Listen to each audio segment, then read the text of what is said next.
one lap at a time. 24 hours to climb.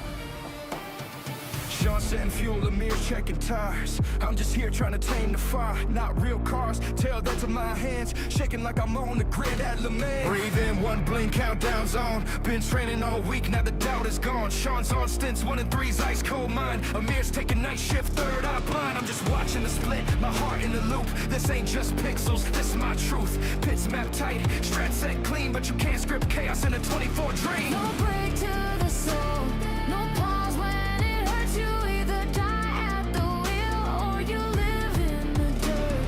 Don't close your eyes, the storm has begun. Hold on tight, here comes the ride. This is the moment, this is the fight. One shot, one chance, one endless night. Shaun on the left and Ameer on the line. We bleed through the ring just to cross that sign. No fear, no breaks, no giving in. We were born to burn, we were built to win. So light it up and trust the climb. We're chasing glory, one lap at a time.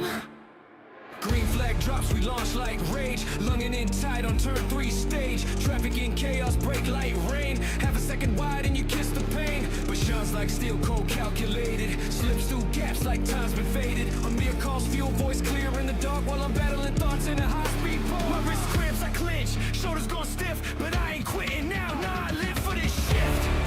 This is the pressure, this is the grind.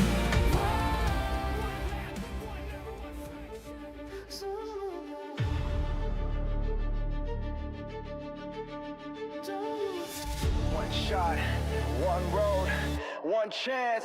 Yo, this wheel's my weapon, this chair's my stage. Shaun's at the wheel and Ameer's uncaged. We don't sleep, we reload, refocus. Every lap's truth, every corner's opus. Pit crew blood, adrenaline drip.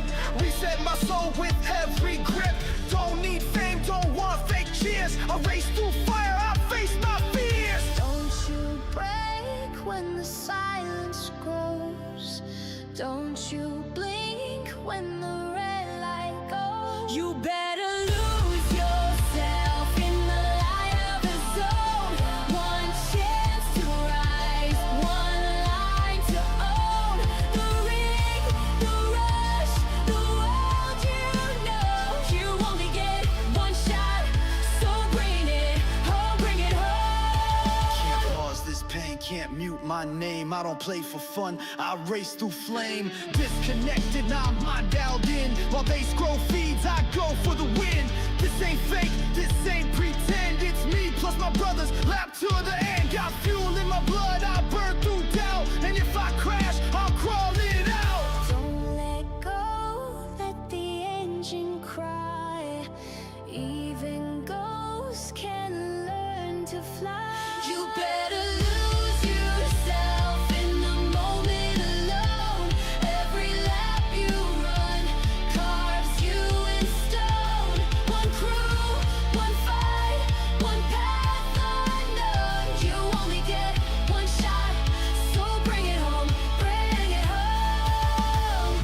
They won't see the sweat inside your soul, but this is your road, your rig, your control. So light it up, don't fade away. This is your legacy, this is your race. You better lose yourself in the rhythm and roar. This is your fire, you are so much more. Shaun and Ameer, we were born to drive. We don't just race, we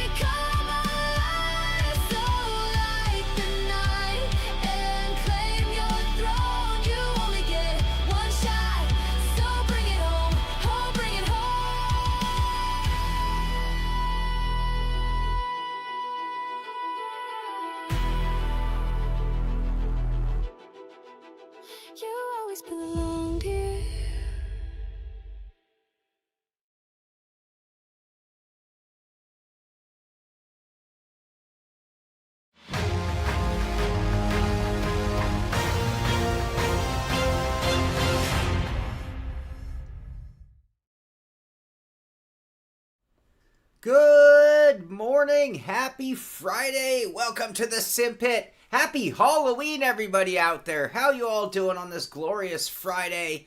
A terrific week here at the Simpit, terrific week in my life. Everything is on cruise control and going good. I'm flying solo, but only for a few minutes. We are waiting on Ameer to get back. Oh, we might have Ameer. We might have Ameer coming. Hold on, let me join call. Hello? All right, I'm not hearing. Hold on, my audio's off. Hold on, we're bringing Ameer in real quick. He has to race home from work to make the show. We're waiting on Ameer to get back. Oh, I hear. Hello? Hey, Ameer. I hear you. Let's see. I'm not hearing you. You're not hearing Hello? me. Hello?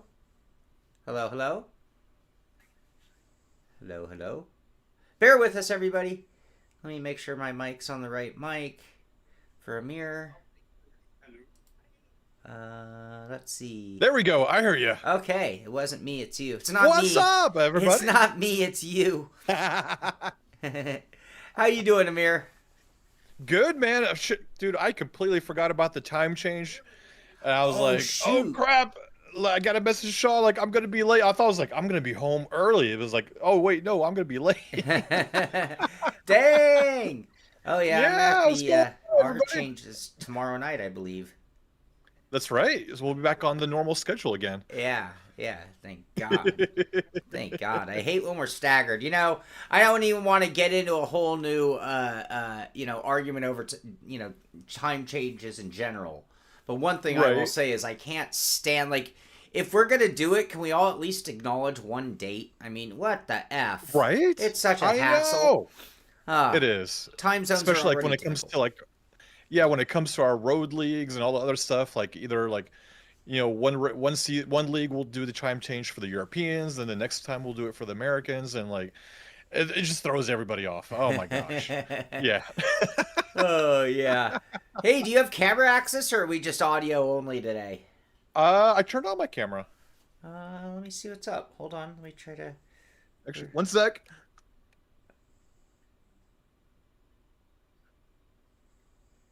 Oh wait, I might have you turned off. It might be on me. It's not. There it is. Oh my God, you are costumed. There we go. I'm in Halloween mode. Look at that. I'm in Halloween mode too. Happy Halloween, everybody out there. Yeah, happy Halloween, everybody. Yeah, no hair. You still got no hair out of Ameer. All right, here, I'm going to take a step back, and anyone who can figure out what my shirt is, I'll be impressed. All right, hold on. What your shirt is? Oh. No dog behind me?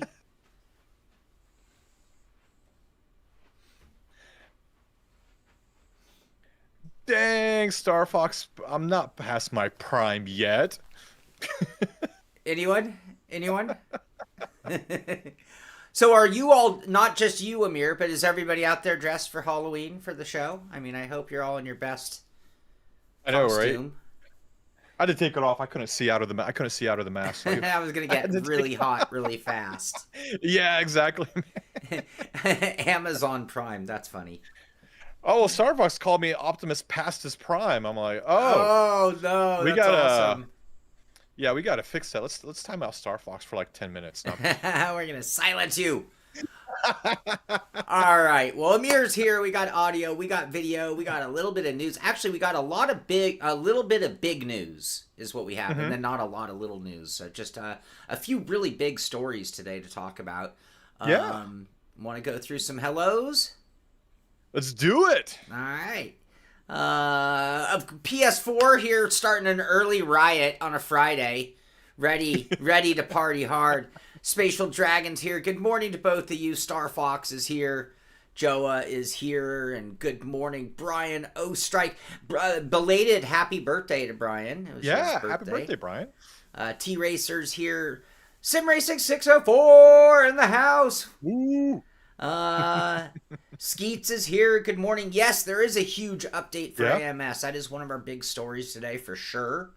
Hawk Solo. Hello. Rally Master is here. John Balagron.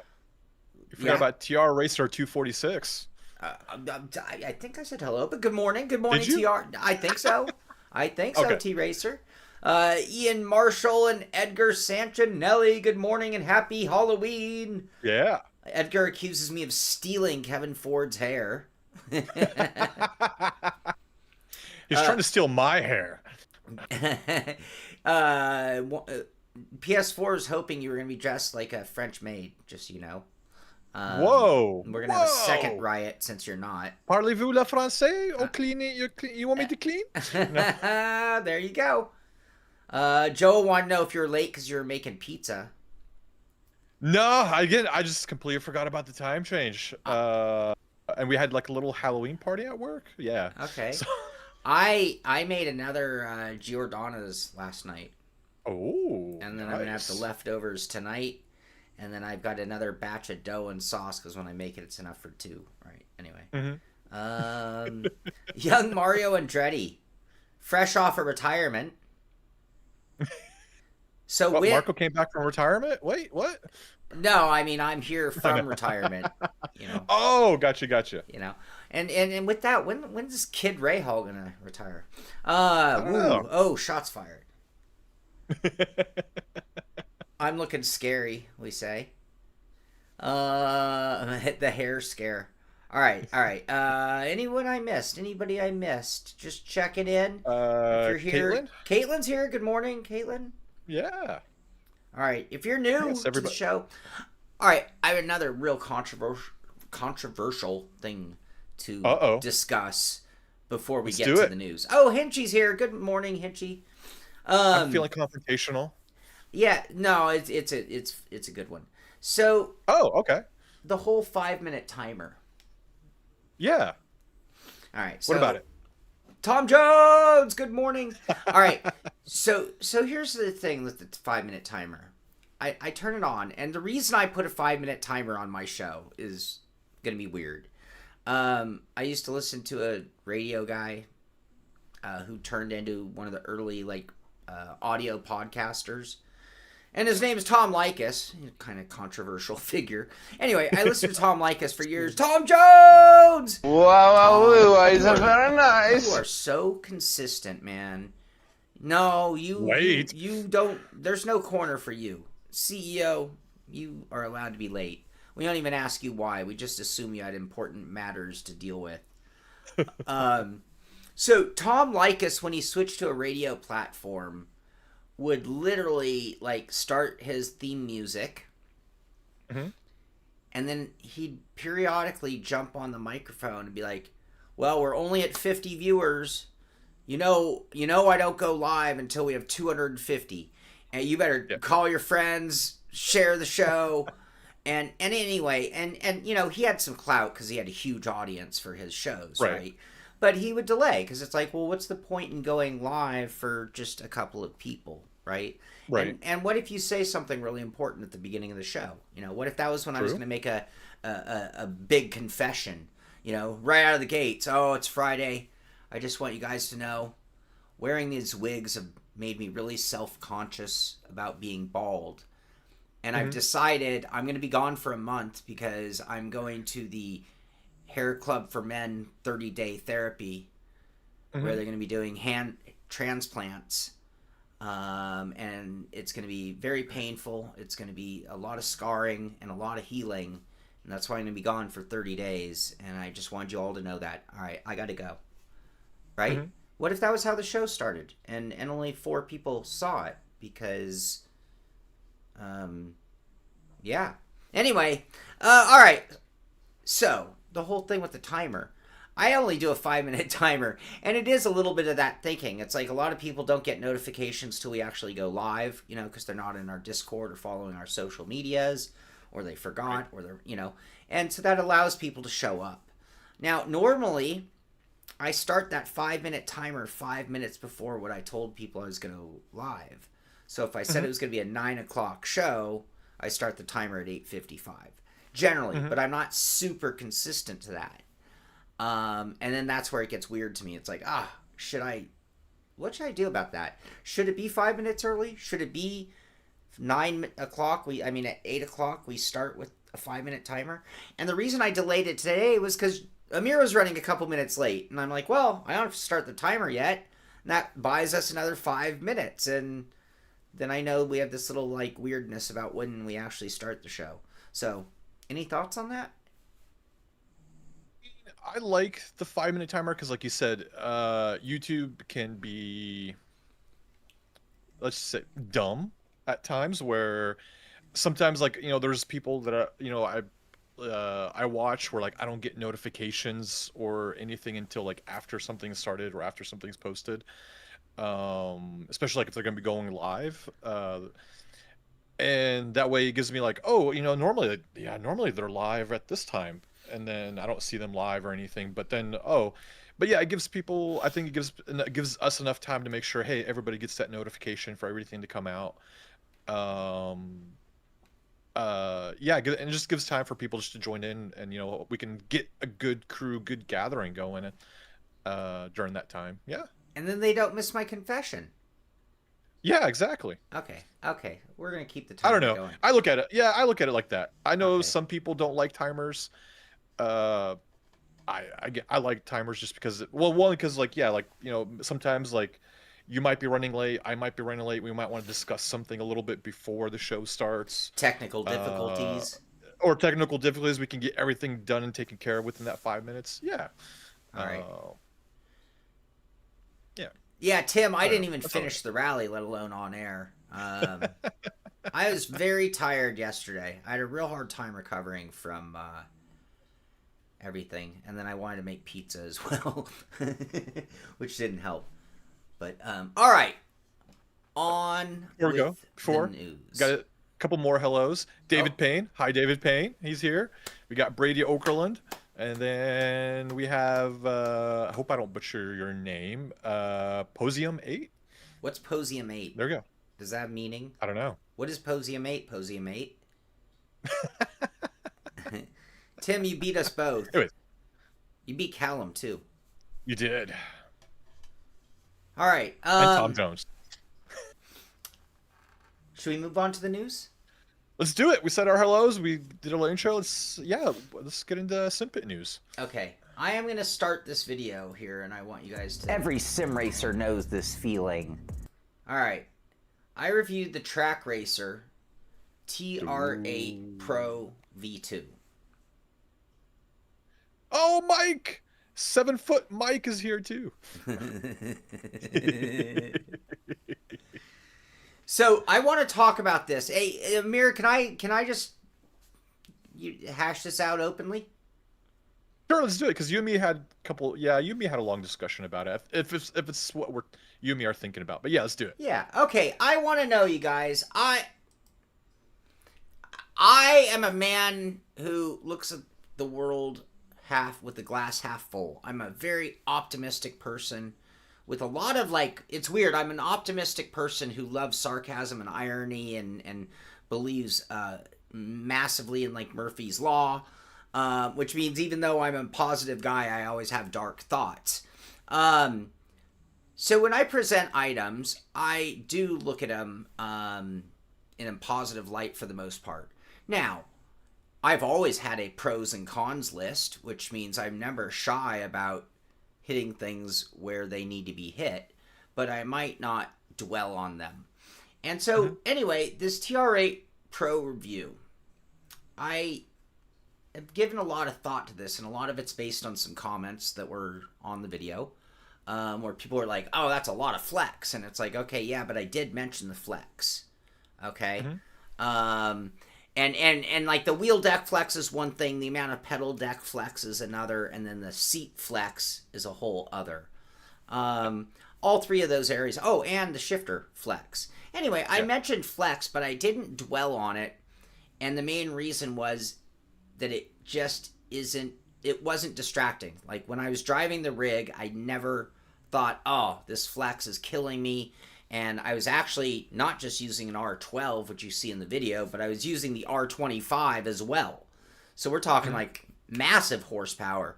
And yeah, when I look at the footage of the R25, I saw the flex there as well, or movement in the wheel deck. But amazingly, if you had asked me, and I never looked at footage, I've not seen it, but I was aware. Anyway, so I did hit them in mentioning flex and talking about it every time I did the driving and all of that. But I still feel like I came away a little positive. And I was reflecting on the rig because I have replaced the seat. They gave me that seat that is on the screen right there. I'm just going to say it. I hate that seat. Yeah, I put some padding in there and I made it drivable. Like, if I had bought it, I would have put all that padding in it the way I did. And I would have been like, oh, well, that kind of sucks. I had to put all that padding in it because now it's ugly and it looked so cool. The other thing is the seat was so low that it forced me into a Formula One position. All right. Anyway, with that said, ironically, I'm not, it's just like, do I say the words, wow, I would have been disappointed if I had bought this. Yeah. You know? And how would I have known that it was the seat change? Because as a reviewer, I review it with the seat they supply me. And in this case, that seat really ruined my thoughts in terms of that excitement level. Because when I sat down in it, I was like, ow! This. Anyway, I've gone back and forth. Not just this one. This has just sort of brought up something that periodically I get something, and it's like, wow, how do I do this proper? Anyway, those are my thoughts. Anybody ever have thoughts on things I ask, things I say like this, and you're not chiming into the chat or you're watching the show later, please send me a message on Discord. I really do like to adapt, and I am open to opinion and things like that. Anyway, all right. Any thoughts, Ameer? Yeah, I mean, you and me talked about at length because, like, at first, like when I saw some of the comments that people said, it bothered me a lot. It really did because, and it came off of the heels of Boosted Media made it a video of talking about how he's starting to see changes in sim racing, how it's kind of following the tech world and not in a good way. And then I talked about it at length kind of during the last pit stop when you were out. And one of the things and I feel like some people watch certain snippets of things but don't actually get to do the research of like how we do things or why we do things. And like you and me, like we both, like we tend to review things in a very optimistic way because we're just huge fans of the hobby. Could that be a detriment to like how we look at a product? Maybe take a more critical look. Maybe, but at least like and like we say we've made a video. It's posted on our website. It's posted on our YouTube. It's like, hey, we'll review any product that is out there. These companies have no input in our say whatsoever.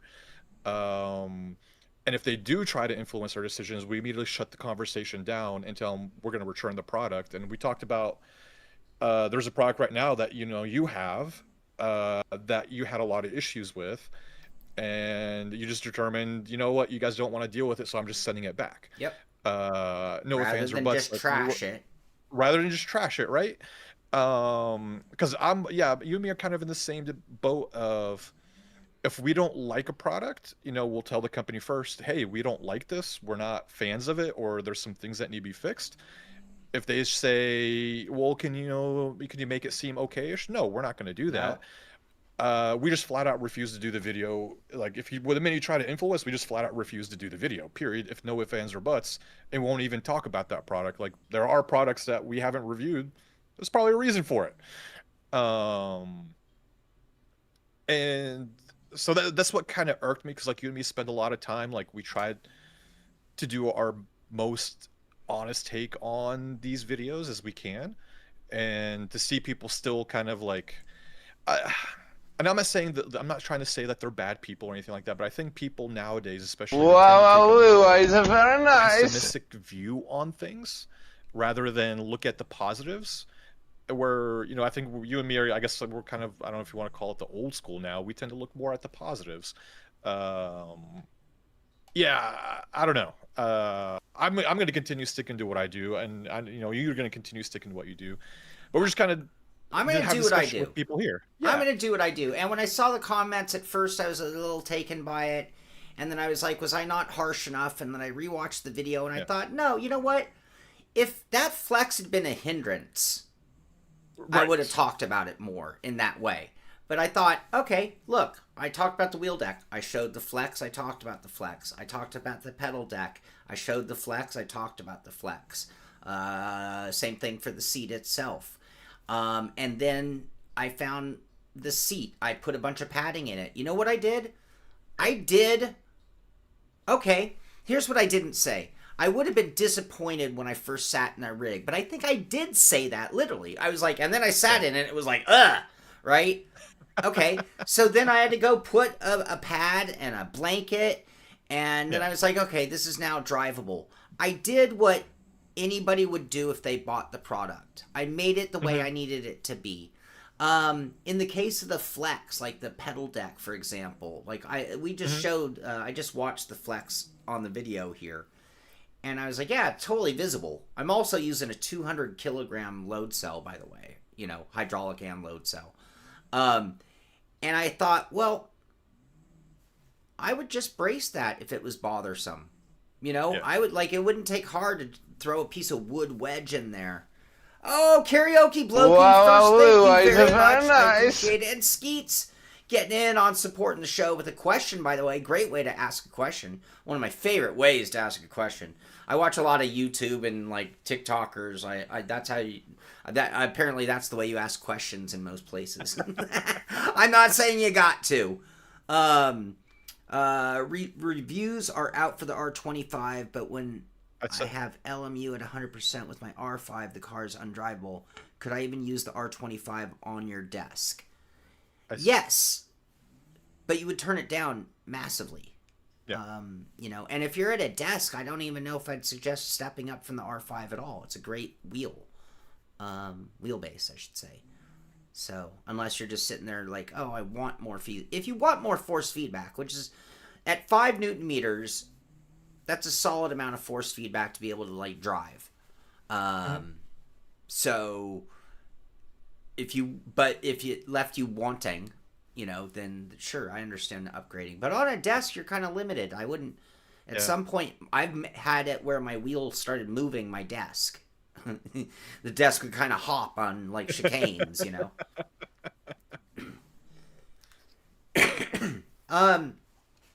Okay, well, I'm gonna stick. If it had been detrimental, I would have dwelled on it more. Since it was livable and adaptable, I carried on. And then and this is the one thing that I just feel like I always have going for me. No matter how sugar-coated or rosy glasses I might be, I do always have the good and the not so good. So it's and I've actually, every once in a while, there's something on the not so good list that I'm like, oh, I don't know if you talked about that enough. But I usually even try to make sure I've justified everything that goes on that list. Holy crap. I am sorry, you guys. I don't know what's up with that. I just saw You just noticed it? I've been waiting here quietly just laughing at people's comments. Wow. Now we know what kind of stuff Shaun's into. I only saw it looking at the replay. Why are they making it so hard? Whoa! Sorry. I mean, when you got a chick like that, that's why it gets that hard. Whoa! How come it won't go back a page now? There we go. Okay. All right. Well, I'm sorry. Like I said, I like to keep it pretty open and honest with you guys. But yeah, I saw those comments, and it did make me second guess myself. I watched the show again, and I thought, well, you could have said, this sucks, right? But it doesn't suck.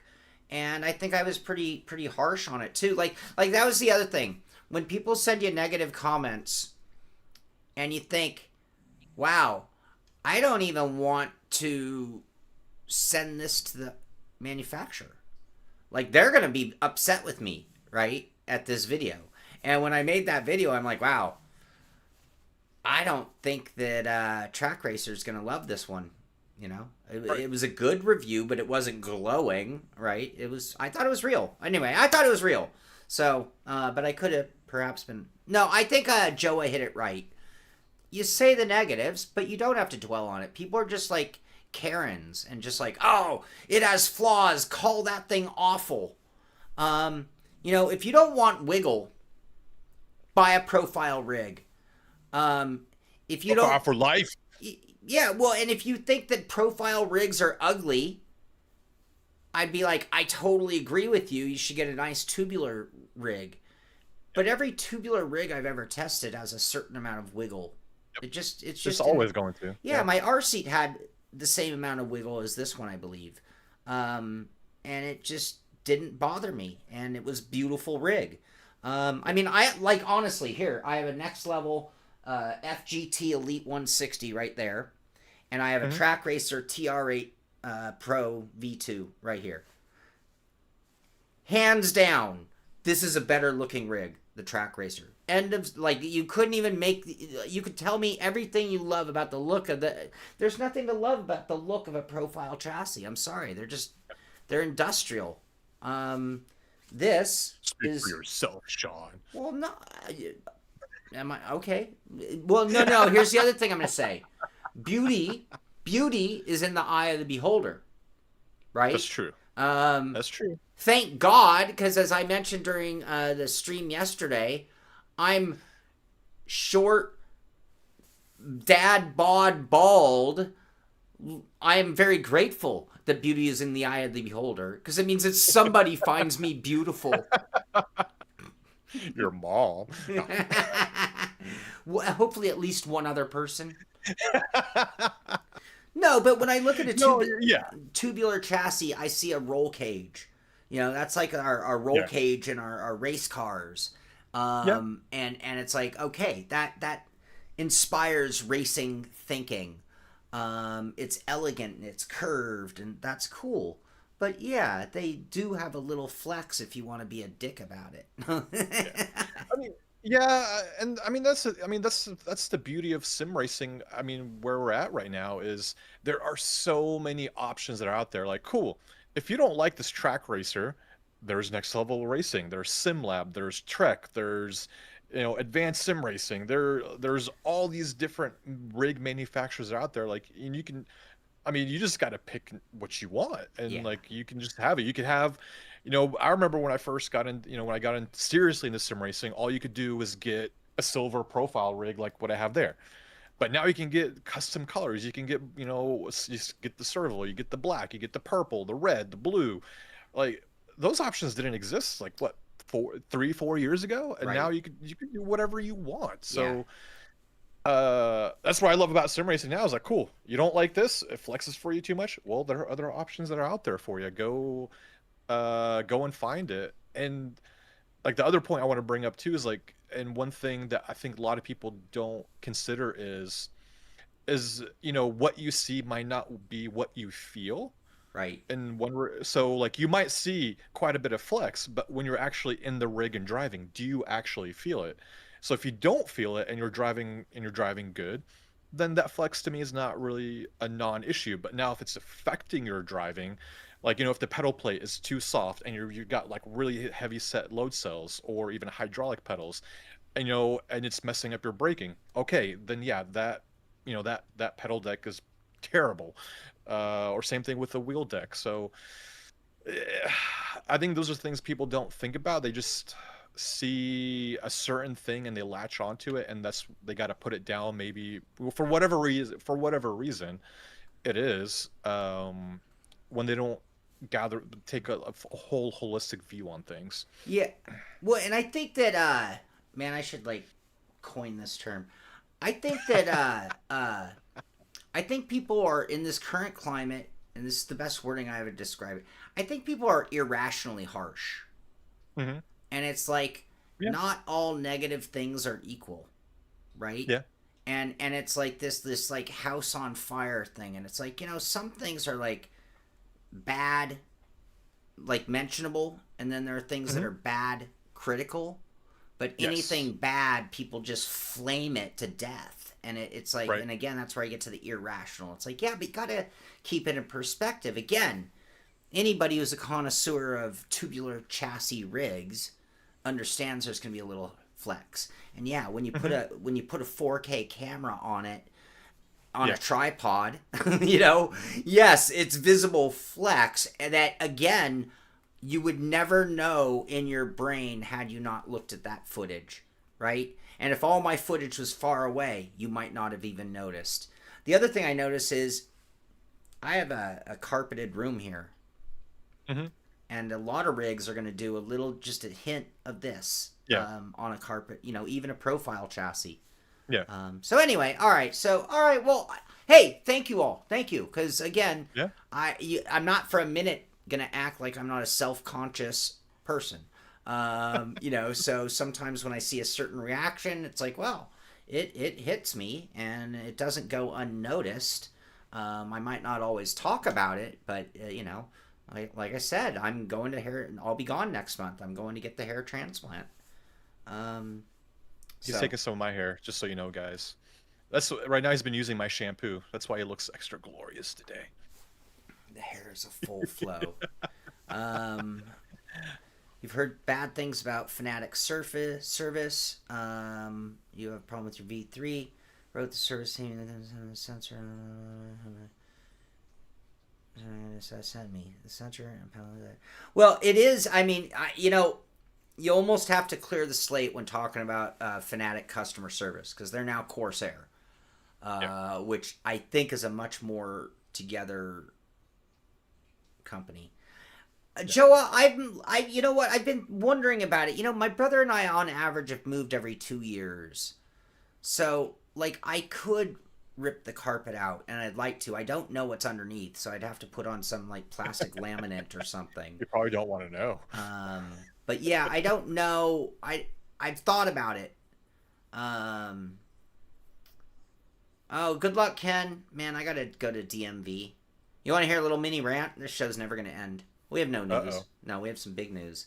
Right. When you go with that rant, Skit's got a question we got to answer. Okay. But anyways, what is it? What's the question? No, go ahead. Do your rant first, and then we'll get this. I was DMV. I was late on my registration. I was only a few days after it expired, but in California, you're late if you're not 30 days early, kind of thing, right? Right. And so I'd missed the deadline, and now I had some extra fees for it. So anyway, I went online, and I paid the whole thing. All right. Mm-hmm. And then I got a notice from DMV 2 days later saying, your registration is not complete. Please do the following things. And then it's got a hard, line and then a section. And there's absolutely nothing in the section. And then at the very bottom, it said fees due, 0. Right. But no tags. So then I go online and I go to DMV and it says that it will tell me what I need to do on that letter. Well, there was nothing on there. So then I go to pull up my registration on the DMV website and it says everything's done. But where are my effing tags? Where's my registration? Anyway, that's what I have going on. I have to go to DMV also. That's the moral of that story. All right. But anyways, getting back, ski. Yes, 100%. Yeah, people talk about LMU, Forza, AMS2, Race Room, iRacing, like you can only like one. That is so true. You can like whatever sim you want. You can like all of them. You can hate all of them. You can enjoy. I enjoy certain aspects of each of those sims for different things. Like if I want to race DTM cars, like the old school DTM cars, Race Room. If I want to have door-to-door racing, Race Room. If I want multiplayer competition, special events, iRacing. LMU because I like WEC. Yeah, love it, man.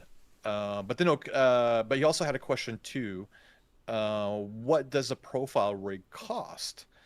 They're pretty similar. So yeah, profile rig can cost anywhere from $350 all the way up to over $1,000 depending on how big of a rig you want. It's just really up to what you want out of your sim racing, really.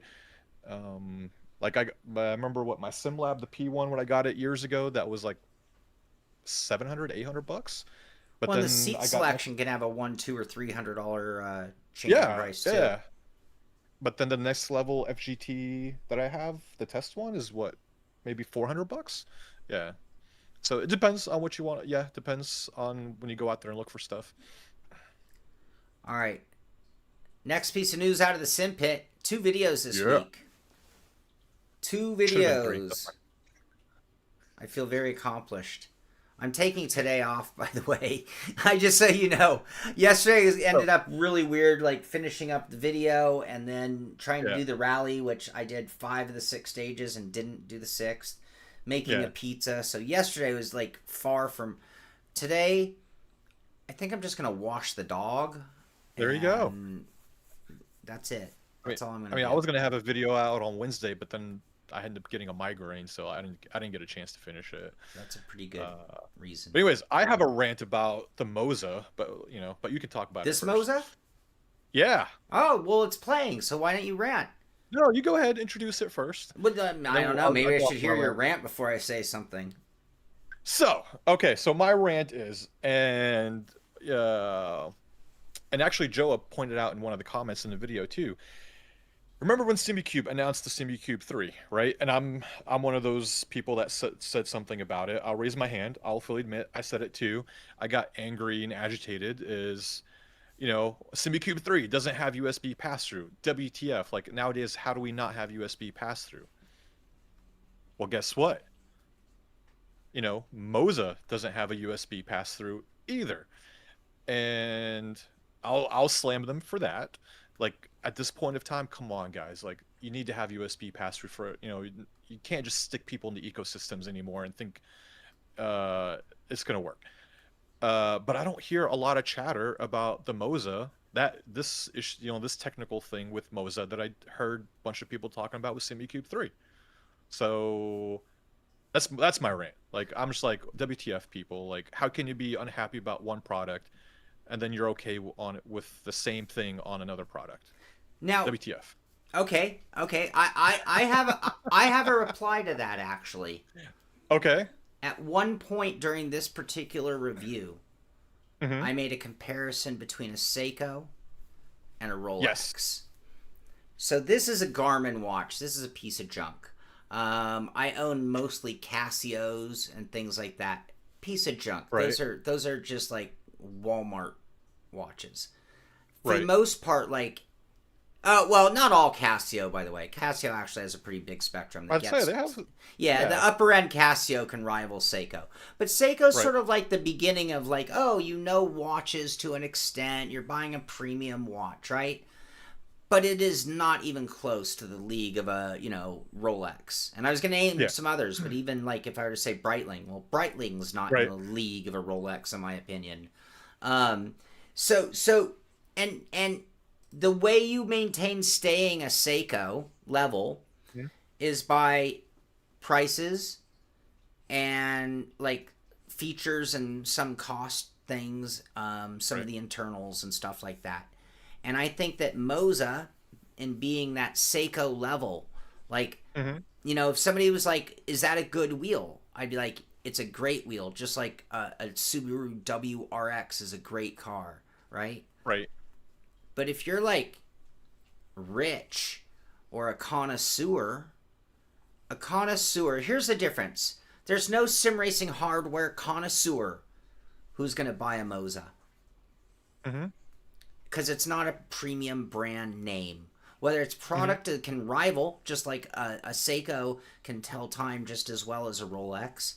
A WRX could probably beat most Ferraris on an autocross track. But there's no comparing the two if you're a connoisseur. It's like, I don't care how fast that WRX is, I'm taking the Ferrari. So I kind of feel like that's where we're at. So the other is, SimiCube doesn't have a huge selection of wheel rims to choose from. So out of necessity, they're kind of like, okay, well, you need to give me a better option for like my GSI rim and things like that. Versus Moza's like, hey, we have an ecosystem and we make this little flimsy hub if you're really determined to use a different brand wheel. Because you could always use that hub. They have their hub. So I just feel like they just like, we don't care. We're selling an ecosystem. We're going for that beginner to middle of the road and maybe barely premium, unless, here's the caveat to the premium is, unless we got a guy who bought an R9 and then bought 6 wheel rims, right? That guy's going to buy an R25, not a SimiCube. It will. I mean, but my counter argument would be, and I just use SimiCube for the comparison's sake because I've seen, and again, like I'm a guilty party. I'm raising my hand on it. Bashing them for not having USB pass through. And I asked them. That was a point blank question I asked them during the expo, which they said, that's an option that we're working on in the future. Cool. Got it. But at least right now, your advertising is no USB pass through.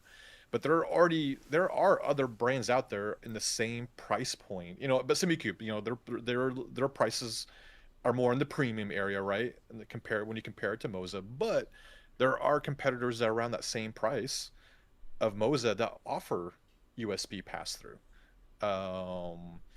And like for example, like I'll bring up Conspit. So Conspit is a brand that is openly working with SimHub or working with Lovely Dashboard, to incorporate as much open source as they can into it. But it seems like Moza and SimiCube have taken the route of we're going to close things off as much as we can, Right. to keep people into our ecosystem. And maybe that was something that could have worked 10 years ago, but in this day of age where there are so many other options for pedals, for wheels, like I'm really starting to get into that point where I think we need to have common standards. Like, all right, for if you're going to be having a wireless connection, here is the standard connector. If you're going to have pedals, like here is the standard connector. That way you could plug it into any wheelbase, plug anything and it just works. So you can mix and match into what you want. I know that's not going to happen because No, but it companies should. don't And it want to took do the that, right? computer But it industry. should. It took the computer industry a while to get there, but Right. now they all adhere to certain standards that make life so much easier. Yeah. Anyway, go on. Sorry, I Yeah. didn't mean to cut you off. So yeah, and that's what so I'm saying, like, when you've got, VNM, which I think arguably is probably the best bang for your buck wheelbase that's out there, has USB pass through. VRS, they embrace USB pass through. SimMagic, they've started doing that too. And like nowadays, like if you're trying to get people to bind I think like now as sim racers are shifting their focus more towards like, I want a wheel from VPG. I want a wheel from Bavarian Simtech. I want a Solpec wheel. I want this. And if nowadays again, we're what's the word for sim racers? We're spoiled. It used to be okay. Yeah, you could plug your wheel into the back of your computer using USB extension and have wires. That we're okay with that 5-6 years ago. Now everything has to be wireless. Everything has to be no cables. And I feel like this is where like Moza and SimiCube now are kind of dropping the ball on what sim racers really want. Yeah. Now, they could always do it later as an add-on via a, hub. They could. I'm not disagreeing, but I think that's for me is like that's where it should be. And I don't mean the feature current is already in, Moza right? hub. I mean more like the SimMagic hub. Yeah. Yeah. So, yeah. Well, I think that's when I saw that one picture. I did mention this during the review, by the way.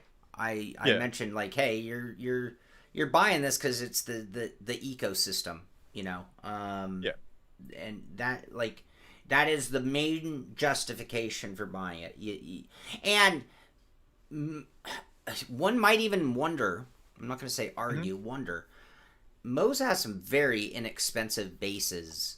And are they using that as a loss leader concept to get you into the ecosystem? Because, with that wheelbase, I can, by the way, you see the wobble there under that heavy load? I had that thing cranked up all the way, and that rig was like definitely showing it. But, yeah, it's like, well, if they can get you in on the base, then they can get you multiple rims. They can get you shifters, handbrakes, and then maybe even convert you to something else entirely, like, a truck setup or something. But yeah, it is definitely Moza being Moza, which I guess it's more than just the design of Fnatic they're copying. It's like, wow, they're Fnatic V2. Yeah. So, Brian, Look, there are a lot, but right now, if I were looking for a heavyweight wheelbase, and I'm looking premium market, if that's the answer to that question for you, I would hold your horses because you have a lot of big boys coming in with new wheels or first gen wheels for them, but their first gen wheels are coming in. I've been playing with this terming Gen 3 of the bases because if you see more, like, if you think about most of the companies, that's where we're at. It took some of them longer to get to the third gen, like Fanatic just now did their third gen of the podium, if you think about it. Before you go on. Yeah. So because you talked about it in the video, can you explain what you mean by first gen, second gen, and third gen wheelbases? Oh, it's a good question. That camera, my dog kept insisting on walking under the tripod of my camera when I was doing the driving shots. It was killing me. Yeah, okay, so, and it even happened going back all the way to the original Club Sport wheelbase. You think of the V1, as people called the Club Sport V1, belt-driven wheel, not direct drive. It had this, like, a ton of inherent friction built into it. And then they came out with the V2, or the 2.5, actually. I think it was the V2 was physical, 2.5 was software enhancing the 2.0, if I'm not mistaken. But that second generation of the wheel had none of that same friction. And all of a sudden, you could feel all the effects. Okay. When I talk about first gen wheels, I am going back in time to like Leo Bodner, OSW, which is what became Simucube, and a few other outliers. But these were companies that literally found an off-the-shelf motor. These direct drive wheel motors, before we'd ever thought about them for sim racing, were powering things like printing presses and escalators. And you've seen this shape. I've seen direct drive motors anywhere. I mean, if you think about like a little RC motor, right? Yeah. That's technically a direct drive motor. Well, if you put a steering wheel on the end of it, instead of a gearbox. Right. And then I've seen them as big as a house as well, driving like massive things like maybe a drawbridge or something, right? Anyway, they were just sourcing motors that existed. Now, all motors are built on ratings of torque, speed, and a bunch of factors. I'm not going to act like I know anything about motors, but the amount of windings, the way you wind it, the amount of magnets, all of these things affect how the motor performs. So, like, the Leo Bodner was a Kohler motor, like a known German direct, just motor company. And they basically spec'd the one that was closest to what we needed for sim racing. And then it usually required building some kind of special encoder to turn it into a sim racing wheel. But again, the purpose-built motor was not built for sim racing. So Gen 1 of direct drive, to me, were motors that just existed that we turned into sim racing motors. Okay. Gen 2, to me, was the first gen of motors that were literally direct drive motors that somebody had a place that makes motors, build a motor specifically built for our parameters. Like, you think of most of these direct drive motors, by the way, are really meant to turn. They're usually made to make a printing press go, or maybe go and then turn back the other way and go that way for a while. Right. We want one that's going to stay at center and go maybe, a certain amount of degrees left and right and keep coming back to center. That's a slightly different usage than the way and reason these motors were made for the most part. I'm sure somebody can find an argument. 'Cause I am not knowledgeable. This is my interpretation. I just want to make this. None of this is fact. I should put my disclaimer up, by the way. Yeah, none of this is fact. This is just my take on it. And so the first gen, or Gen 2, were purpose-built motors built specifically for the parameters, the torque, the speed that we are going to be using them under. But that didn't mean they were perfect yet, just not enough testing, right? When Fanatic wanted to make the podium, they only had how many people testing the base and saying, yeah, this feels good. But then when it went out to the thousands, they got a lot better feedback, and people were like, we have all this inherent friction, or I could feel the steps and it's annoying, or, all of these things going on. And then there were some software changes that could get more out of those motors. And so you'd see a lot of firmware changes over the last few years. But now Gen 3. The last batch of motors that I've felt, and we could be talking about the Moza R25. We could talk about the SimLab, the SimuCube, and more. Those are just the quick ones off the top of my head. Mm-hmm. You don't feel any cogging anymore. There's zero cogging. You'd have to be a safe cracker, with that touch, the touch of a safe cracker to feel the cogs, because it still has to be happening to an extent because of the dynamic of the way the motor are built. But by changing the way the windings are done, by changing where and how many magnets, you can tune these things out or in. And the Gen 3 motors, as I'm gonna coin that one as well. Third gen motors are the second gen of purpose-built motors, and we are now really getting to where they're building these to the specs that we really are going to use them. And that's based not only on what we need feel, we need to be so sensitive, right? You're trying to detect the slightest change in friction in the wheel to know if your car's over or understeering ultimately, right? And anything in the way of that, little cogging steps or inherent friction, are going to be problematic. Now, does that mean that I think they're done? No, because I think now what happened is they've gotten so free and easy that they're now actually going to have to start adding damping. So in playing with this R25, I actually had to slow it down, create drag, and then turn it way down because 25 Newton meters is way beyond what I want to sim race with. So... yeah, well, software and firmware updates can make a lot of changes, Skeets. So even this third gen, they haven't gotten into the hands of the masses yet. It's just based on their testing feedback. So what I would expect, and I mean, even like Moza, I know a lot of people are having a hard time getting their reviews out because the firmware kept changing.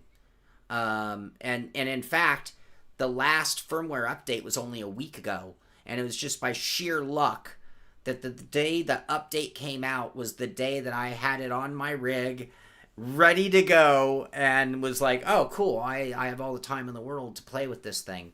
But I would still imagine that they're going to get more feedback, because if they watch my review, I had to really put a lot of drag, I had to put a lot of hands-off protection into it in order to not have it do that crazy oscillation.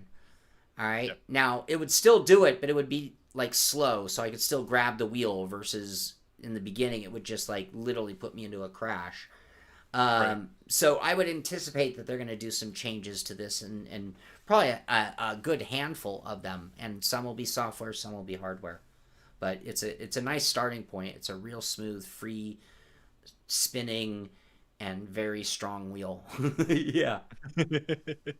Dandu, we needed you to make a Wikipedia, page about all these different generation motors. But I don't know how much of that was factual and how much of that was just Shaun BS. I don't know. I mean, I'm totally admitting that up front. We're just gonna roll with it. Gen 1, Gen 2, Gen 3. We're just gonna roll with it. And you can put whatever on Wikipedia anyway. It's not like it matters. I mean, that's essentially what we do with real history anyway. We just keep on saying it's true until it is actually true, right? I think I'm not far off. I mean, somebody's gonna be like, oh, well, technically it's Gen 4, or someone's gonna be like, oh, well, not all. Right. Cool. Yeah, I'm not holding on to any of these thoughts, but I think I'm not that far off from where we're at in the history of DD wheels. No, I think when you talk about it in generality, I think you nailed it. How we went from off-the-shelf industrial motor to now starting to make things more dedicated to these motors now dedicated sim racing motors. Now it makes perfect sense now.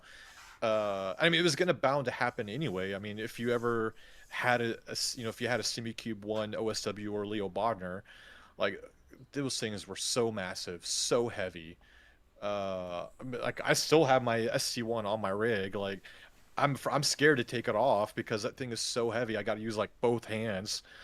So, I think back to my when you compare it to the new wheelbases, yeah. With the Bodner, you had two massive cables with like big old plug-ins. So if you were like into that industrial, like I want my rig to look like it's the space shuttle. It's like, oh, this was the one, right?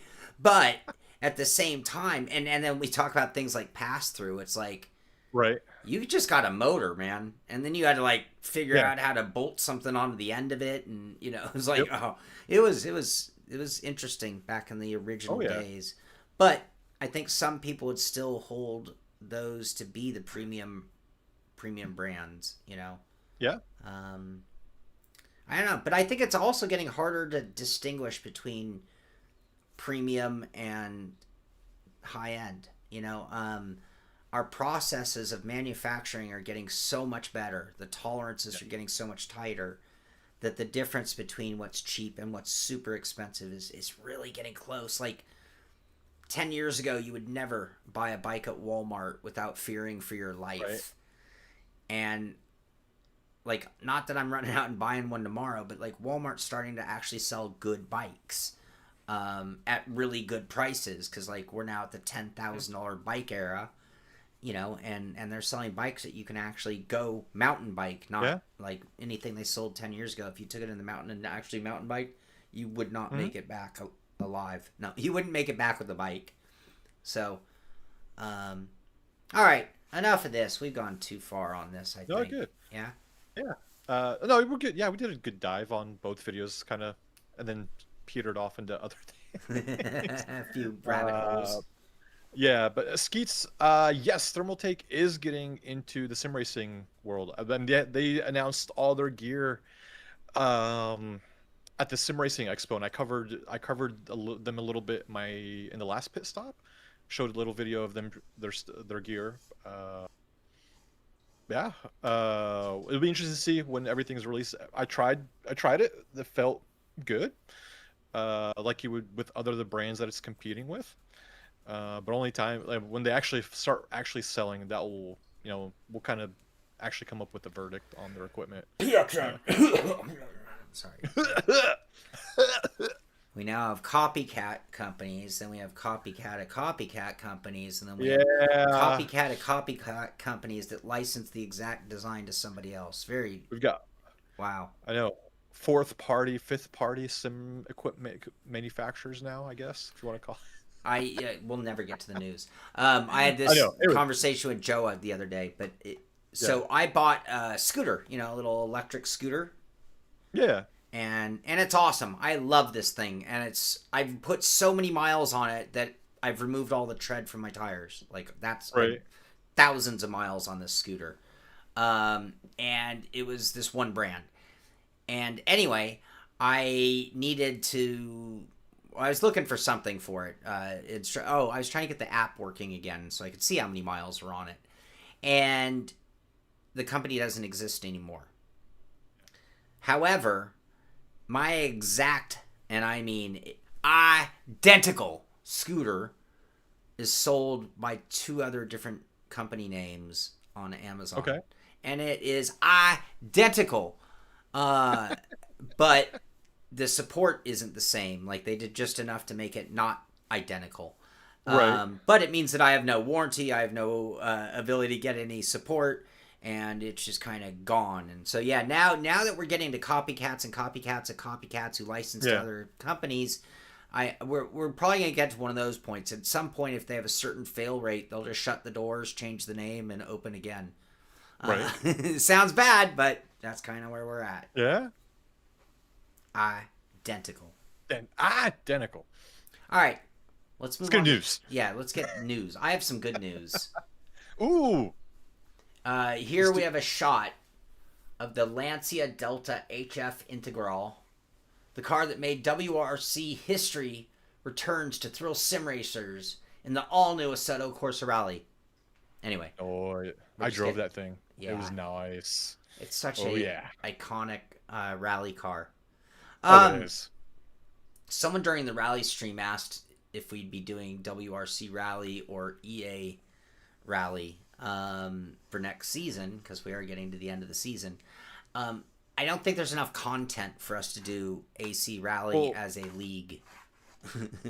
It can't. I mean, they can't really do it either, because at launch, from when I talked to the guys, there won't be like a multiplayer aspect for it too yet. You won't be able to create clubs or anything like that like you can in EA. Yeah. Yeah, that stuff is coming later on, but as it is right now, there's no way to be able to hold leagues and and verify, make sure people are doing the right times.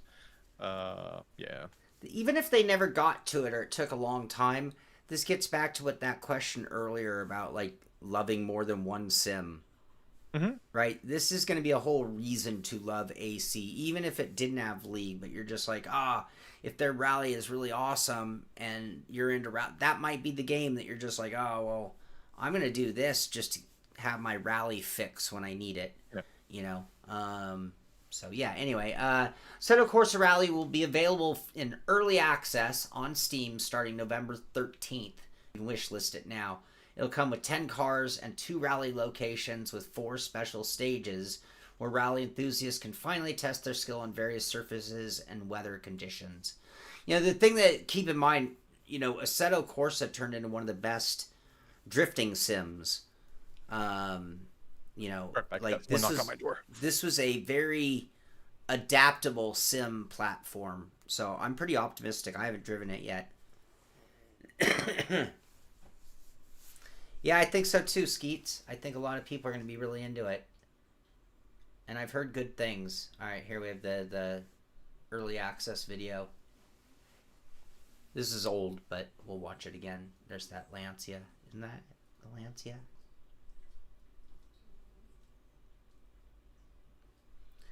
I have a shifter and a handbrake on the way in order to make me more happy with rally racing, by the way. Anyway, so I'm pretty excited about that. November 13th, early access. Any thoughts on that, you guys? AC Rally for the win.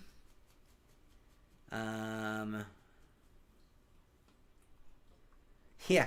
Moza isn't known for their innovation, so to speak.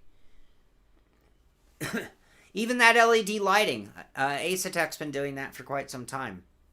But it is cool. Modding could be a pain. Yeah, that's true. Is it not made by a different developer? That's a good question. I don't have an answer to that. Anybody know officially? Supernova Game Studios in technical partnership with Kunos. There you go. Thank you, Skeets. Is that Skeets? Yeah. I have a Husingfeld shifter and a Maglink shifter and handbrake on the way.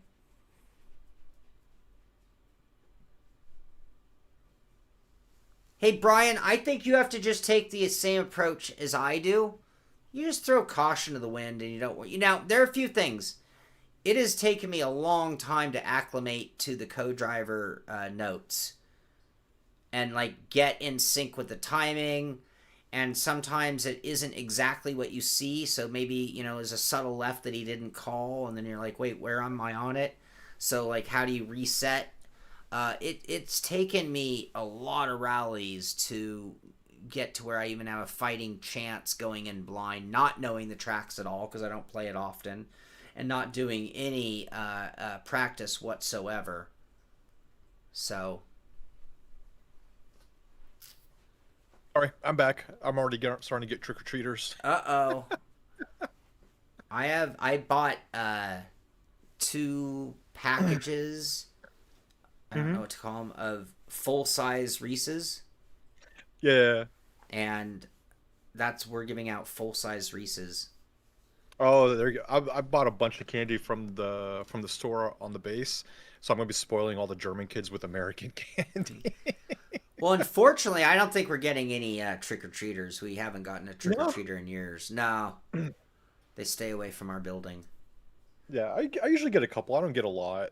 Because Halloween's not really a thing in Germany. It's been picking up steam the last couple of years. So I don't know. We'll see this year if I get more or not. Correct, Dirge. Dirge, I didn't know that, but Skeets had asked, so I looked, but it's Supernova Game Studios. Oh. All right. So, yeah, November 13th. We didn't move on yet. Mm-hmm. Oh, okay. Now we're going to move on. Yeah, it's great. Oh. I did a video on it if you guys haven't seen it. I really enjoyed it, even though I was only using one hand, and I got yelled at for it. It's a great rally game. Like, I think you guys are gonna be pleasantly surprised with it. I just hope it doesn't take long for new content to come out, because it's gonna be really bare bone at release. Yeah, but you guys will have fun with it. I promise you that. Is that Tiago driving it? Yeah. Tiago? No, that's me. That's you? That's me driving it. Tiago. Come on, man. Oh, you got one of the new shirts on. I do. Yeah, it's me driving. Oh, you got me confused with the long hair? Yeah. Yeah. You're so dark. I'm dark and mysterious. It's because I saw the InSim branding. That's why. Oh, gotcha. And then I was like, and then I saw the moving camera, and then I'm like, oh, that must be Ameer filming Tiago. Oh, no, for me it was more like there was a couple places that had AC Rally at the expo. But I mean, dude, when you get a chance to sit in an ImSim rig, like, you don't want to sit in those other rigs. Yeah. You want to be in the ImSim rig. Yeah, absolutely. Okay. So there it is. I did refuse to use the handbrake because it was a Moza handbrake. And I gave them a little bit of hurt for it, because how do you use a SimiCube 3 with their active pedals, a BDH shifter, and then you just stick on a Moza handbrake? Like, really, guys? Come on. On a $160,000 rig, you put a Moza shifter. Good job.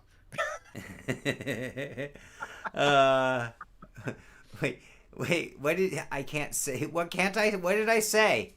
What did I say? Uh-oh. I park a white van outside his door to keep the kids away. What? No. No. Evo looks good. It's RBR with good graphics. Everyone needs testers. You just got to reach out to them. Yeah. I mean, it comes out in like a week and a half, 2 weeks for early access. Yeah. So, all right.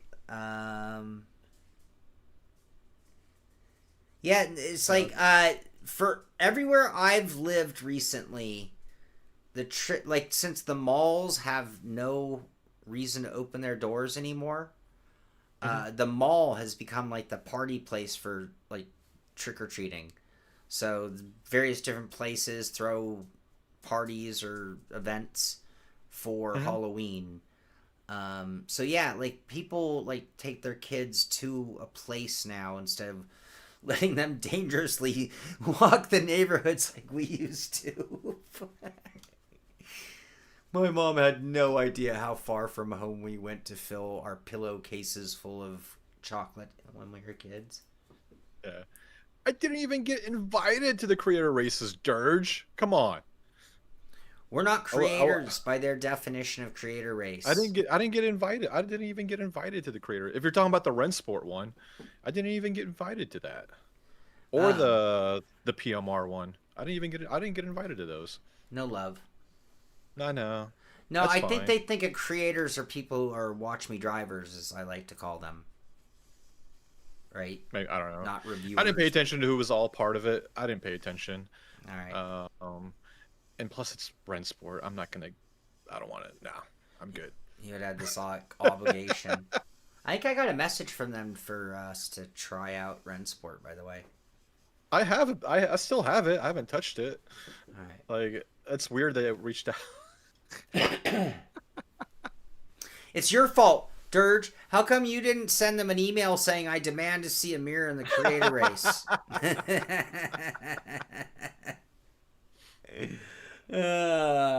I'm still mad at Rensport for that whole shenanigans of invite-only esport competition for a brand new game that no one had ever played, that wasn't even close to being done, right, by anybody's definition. And then they were putting money on the line, and then it was like, not only was it like Team Redline and some elite like sim racing teams, But then it was like a bunch of generic gaming teams, and it's like, man, you skipped over a lot of teams to get to those guys. Now they might have bigger like marketing opportunities, right? But whatever. I'm still a little upset about that. Not gonna lie. Yep. I'm not. I'm. You know, I've had my counseling therapy for Rensport and Test Drive Solar Crown, so I have something I'm to say good. about Rensport. I've moved on with my life. All right, Le Mans Ultimate. Spooky season hits the track. It's Halloween week, so to celebrate, we've made some spooktacular liveries free for the community. I wonder how long it took somebody to come up with the word spooktacular. I would not be good at that, by the way. Like, if that was my job, like, being one of those kind of people who's got to come up with some cool, like, slangy, whatever. Yeah. Nah, like, spooktacular. No, I don't think I'd be very good at that. Download from Livery Hub now, and hurry. Only available until Monday the 3rd. So if you want some spooktacular designs. Spooky. We have some numbers from the spa weekend. The 12-hour test event. October. Yep. 24th to 26th. Yeah, that just happened. Sorry, I was tripping. I was like, wait, how do they have numbers already? Are these forecasted numbers?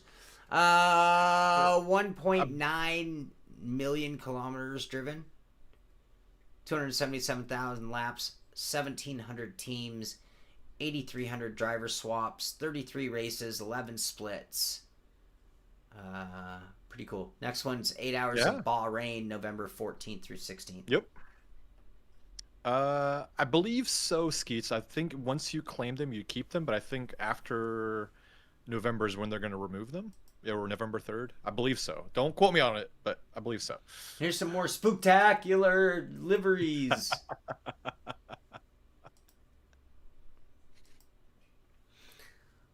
I don't want a spooktacular livery. I'm sorry. No? Nah. Just for the fun of it. I mean, I wish they had the Rexy skeleton for the Porsche that they used at Petit Le Mans. I wish they had that livery.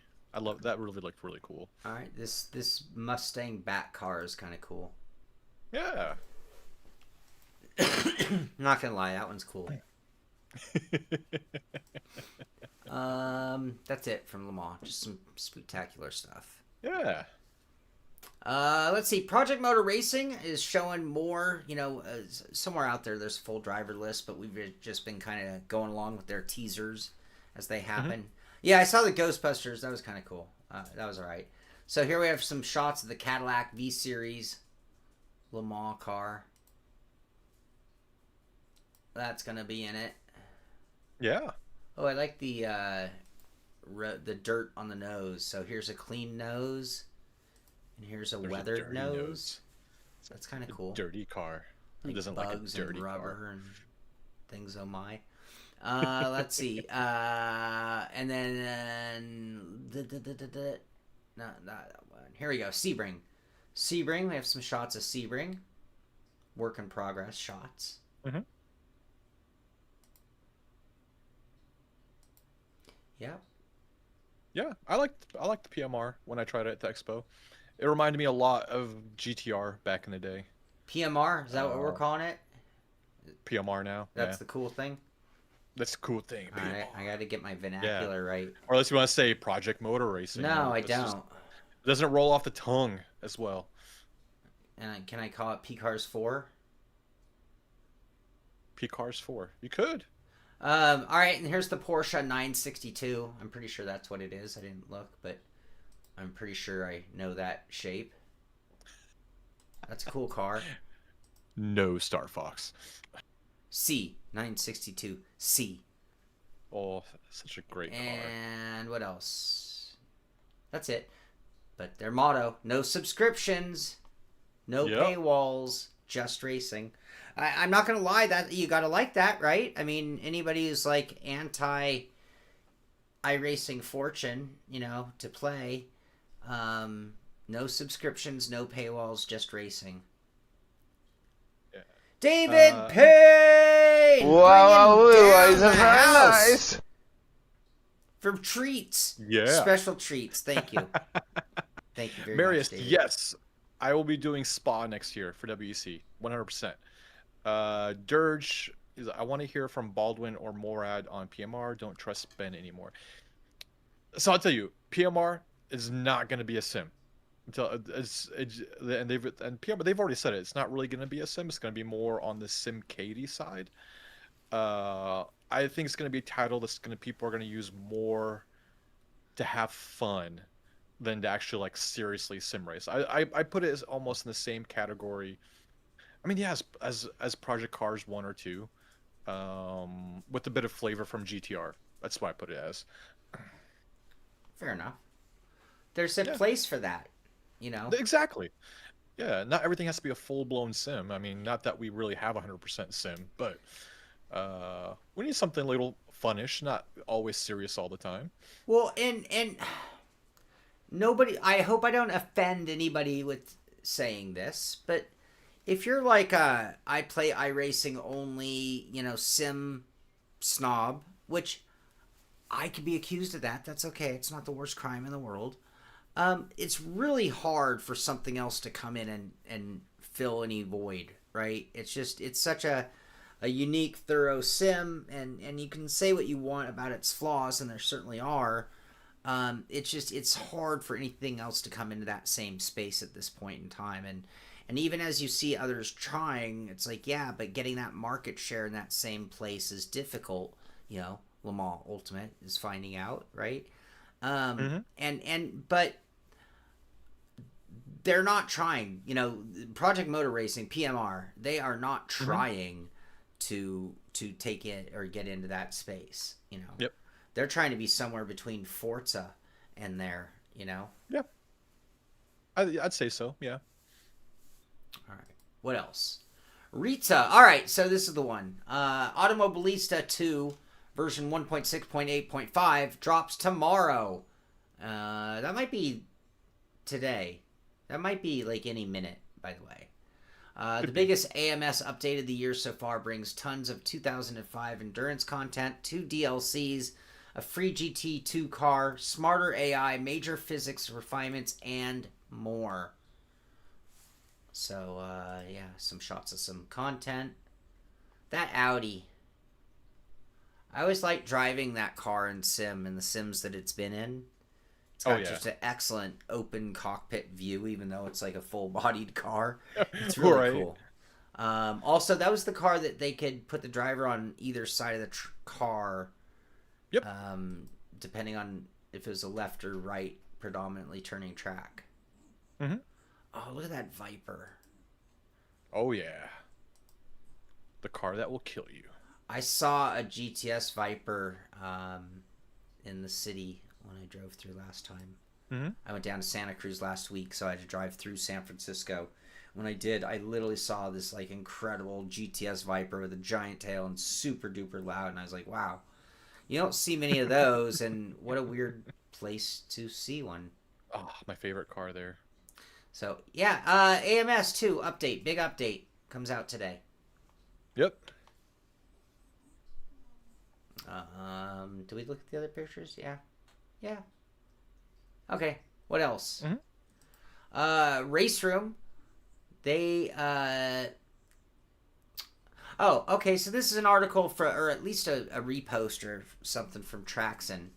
But, following the new ranked multiplayer system launch, right? Race Room just did their revamp.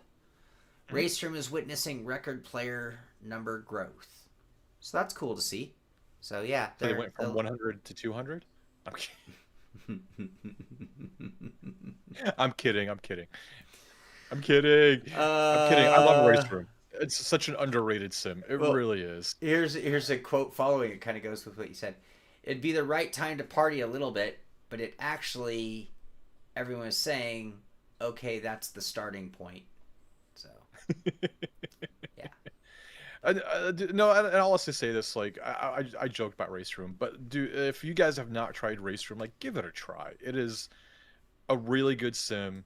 It's a lot of fun, and one of the things I love about it is they always have the try before you buy, so you can try any car you want. And if you don't like it, you don't have to buy it. You just go out and just buy whatever you want versus like iRacing's model where you have to buy it in order to try it. Yeah, I mean, and take advantage. Like Raceroom does it quite a bit of times where they do free weekends with all their content, so you get to try everything. Yeah, I'd say give it a go if you haven't. I just lost my chat. I think I got it restored. Let's see. I know, Star Fox. I can't even joke anymore. All right. Well, sorry, I kind of missed some of that. I was dealing with my computer there. I think we're good. I think we're all good. I think we're okay. Yeah, no, Star Fox is telling me no because of my joke. I've already been banned from the race room servers. Yeah. Marius, Shaun, how about coming to Spa for 4 days next year for the WEC and on Sunday for the Nordschleife? That sounds really fun, but I don't like going places. I really don't. Someday. When I retire, maybe. I don't know. It sounds like a lot of time. How long does it take to fly to Europe? Like 9 hours? From California, probably more like 10, 11, something like that. Seems It's 9 like hours. It's 9 hours to Houston. Funny So add enough, another hour or two for you. it seems like funny enough that it's not that far. If like you almost like it's an hour of flight for a time zone almost. Like About that, yeah. you know, if you're going 3 time zones, it's gonna be 3 hour flight. Yeah. Flights are a little longer than the time zones actually. Because like me to East Coast is 3 hour time zone, but I think it's like more like a 4 hour flight. Yeah, Tom, that's exactly right. I like being places. I hate travel. I really hate travel. Does not suit my nerve system well. And I will vouch it. Like you get for just to get Shaun to agree to come to Chicago. You guys don't understand how big of a deal that was. And that's only like what? Well, it's only supposed to be a 3 hour flight, but that would be turn out a little bit more for you. But Yeah, I remember like you there and me and back. going back and forth about trying to get you to come to Chicago. Like I don't know. For a long time, I was considering Yeah. just driving my motorcycle there. I was like, I'll just ride my motorcycle there. Yeah, I don't like going. I like hopping on my motorcycle and going places. But yeah, I don't like flying at all. No, I have zero fear of flying, by the way. It's not a fear. I actually like flying. Like if you could, I'll give you a great example. I flew on Jet Suite X once. I don't know if any of you know Jet Suite X, but if you go to Jet Suite X at Burbank's a cool little airport, but it's both a private and a international like public airport, right? But it's also a private airport. So when you fly Jet Suite X, you don't go to the terminal, you don't go to TSA, you don't go through metal detectors. You fly to the private section of the airport, and then you just walk up to a hangar, and then they have like the red carpet treatment, and they're giving you champagne and chocolate covered strawberries, and they grab your bags, and then they literally bring the plane into the hangar, and you walk from this like little gathering area and get on the plane, and then you fly away. So you never waiting for anything. You're never standing in line. You're never dealing with TSA. You're never lugging luggage through an airport. Right. You know, so yeah, and then you get on a plane and you get there really quick, and it's like, oh, this is cool, and flying planes is fun. So yeah, that's kind of the thing. I mean, if I had like money and I could like fly to Europe in some kind of style or class or minimal inconvenience, oh, I'd have been there yesterday. Yeah. What's up, Max? Hey, you skipped your walk. Don't give me that look. You skipped your walk. I'm not even looking at you. All right. Dirt bike adventure to Europe. Yeah, you know, I don't think you can ride across from Alaska to Russia. I think it's close. I mean, I know you can see Russia from Palin's porch, But I don't think you can actually ride across the gap. So, cookie smuggling. Shaun gets busted for cookie smug. Yeah, Tony, that's me. I love flying, but I hate airports. Yeah. Yeah. I don't think anybody likes airports. It's just a necessary evil you got to put up with. See, it's not though. No, I agree. So for some people, the risk is worth the reward, or the juice is worth the squeeze. But for me, it's like just barely. Yeah. Right? Like I'll give you my interpretation of a Chicago trip. Day one, flying there, I was ready to tear people's eyes out. I hated every human being on earth. I did not enjoy, like, just trying to hail a cab at the airport. Right. I was ready to literally tear the eyes out of the lady at the cab thing who was just trying to get me a cab. And intolerable. Right. And then at the expo the next day, I was great. I'm like, oh, this is cool. I'm going to eat some good food. I'm seeing a bunch of cool people. I'm going to see a bunch of gear. 2 more days of that. It was really awesome. And then the next day going home was miserable. And it was so bad that when I landed, I had a ticket to get on a shuttle bus that would have taken me home. But I would have had to wait like a half an hour. And it would have stopped at like, I'd already prepaid for the ticket. I still have the ticket to this, it's good for a year. And I was so outraged that I paid for a $150 Uber to get me home as fast as freaking possible because I was so annoyed. And I didn't say a word to the driver the whole time. He didn't say a word to me either. It wasn't a big deal. I wasn't being rude, but I was so glad I got one of those people who don't want to talk. And I was like, I got my headphones on. I'm just going to tune out and get me home now. So, anyway. And then it took a while to calm down. And then it took like a couple days till I remembered how cool the trip was. And then I got over my travel woes. And it was like, oh, yes, but the trip was really cool. But, yeah, I don't know about... I think flying to Europe is simpler, though. Because it's like...